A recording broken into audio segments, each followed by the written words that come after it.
জ্যেষ্ঠ নেত্ৰী তথা মথনগুৰি সমষ্টিৰ প্ৰাৰ্থী বেগম আখতাৰা আহমেদে আজি মনোনয়ন পত্ৰ দাখিল কৰে।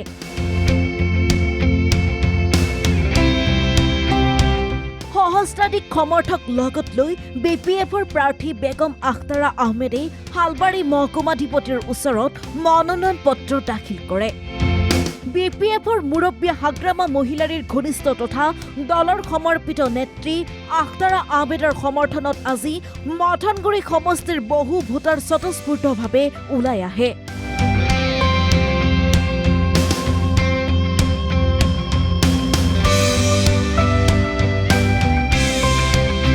মনোনয়ন পত্ৰ দাখিল কৰি নিজৰ জয় নিশ্চিত বুলি দাবী কৰিছে বেগম আখতাৰা আহমেদৰ লগতে বিপিএফৰ সমৰ্থকসকলে।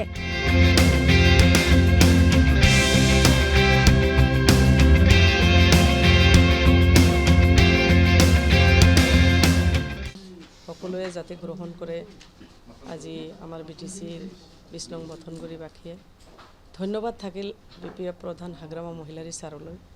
আৰু আজি ২০ নং মথনগুৰিৰ বিপিএফ দলৰ মনোনীত প্ৰাৰ্থী হিচাপে মই আমাৰ হালবাৰীত আমাৰ চিভিল এছডিঅ'ৰ অফিচত আহি পেলাই মই নমিনেশ্যন ফাইল কৰিলোঁ।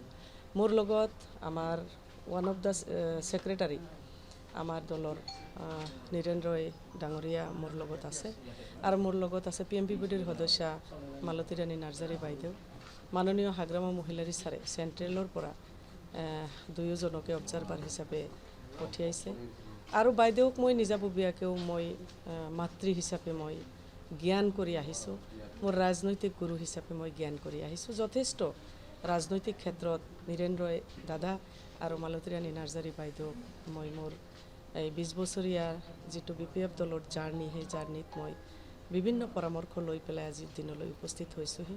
সুকলমে আজি আমাৰ নমিনেশ্যন ফাইল হৈ গ'ল, আমি ফাইল কৰিলোঁ। আমি আশাবাদী আৰু বিভিন্ন জাতি জনগোষ্ঠীৰ ৰাইজৰ যিটো সঁহাৰি, সাহস দিছে মোক ৰাইজে, মোক সঁহাৰি দিছে, পৰামৰ্শ দি আছে আৰু তেওঁলোকৰ সাহস, তেওঁলোকে দিয়া সাহস আৰু পৰামৰ্শৰে এইবাৰ মথনগুৰি সমষ্টিটো বিপিএফ দলে দখল কৰিবৰ কাৰণে সক্ষম হ'ব। গোটেই BTAD অঞ্চলত বিপিএফ প্ৰধান হাগ্ৰামা মহিলাৰী ছাৰৰ যথেষ্ট আমাৰ দলৰ প্ৰতি মানুহৰ আগ্ৰহ, আস্থা আৰু বিশ্বাস আগতকৈ দ্বিগুণ বাঢ়িছে।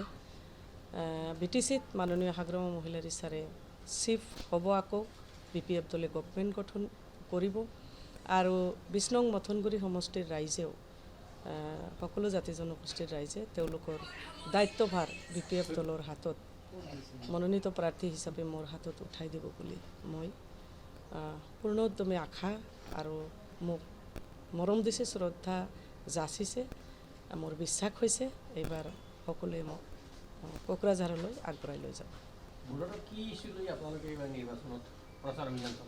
আমাৰ প্ৰথম আৰু প্ৰধান ইছ্যু হৈছে মাটিৰ পাট্টা প্ৰদান কৰা। সকলো জাতি জনগোষ্ঠীৰ মানুহৰ BTC অঞ্চলত মাটিৰ পাট্টাৰ প্ৰয়োজন আছে আৰু সেই মাটিৰ পাট্টাটো আমাৰ প্ৰথম আৰু প্ৰধান লক্ষ্য। BTC চুক্তিৰ মানে দফা হিচাপে 2003 চনত 10 ফেব্ৰুৱাৰীলৈকে যিসকল ব্যক্তি আছে সেইসকল ব্যক্তি BTCৰ বাসিন্দা আৰু যি সম্প্ৰদায়ৰ মাজত, যি সম্প্ৰদায়ৰ মানুহ য'ত আছে তেওঁলোকে তাতেই শান্তিৰ মাধ্যমত বসবাস কৰিব বুলি BTC চুক্তিত আছে আৰু সেই BTC চুক্তিৰ আধাৰতেই মাননীয় হাগ্ৰামা মহিলাৰী ছাৰে এইবাৰ গভৰ্ণমেণ্টত অহাৰ লগে লগে প্ৰথম আৰু প্ৰধান ইছ্যুটো মাটিৰ পাট্টা হিচাপে আমি আমাৰ PMPBDত আলোচনা কৰি আকৌ আমাৰ CWCত প্ৰস্তাৱ লৈ পেলাই সিদ্ধান্ত গ্ৰহণ কৰিছে আৰু তাৰ লগত আমাৰ যুৱকসকলৰ কাৰণে তেওঁলোকক এষ্টাব্লিছ কৰিবৰ কাৰণে বিভিন্ন আঁচনি গ্ৰহণ কৰিছে। নাৰী সবলীকৰণৰ কাৰণে বছৰি 1 কোটি টকা প্ৰতিটো সমষ্টিৰ কাৰণে নিৰ্ধাৰণ কৰিছে। আমাৰ যিসকল বয়োজ্যেষ্ঠ ব্যক্তি আছে তেওঁলোকৰ কাৰণে তেওঁলোকক সবলীকৰণ কৰিবৰ কাৰণে, সহায় কৰিবৰ কাৰণে মানে আঁচনি নিৰ্ধাৰণ কৰিছে। আমাৰ যিসকল মানে যিকোনো খবৰৰ বাবে যোগাযোগ কৰক 7099017330 লগতে 7099017110 নম্বৰত।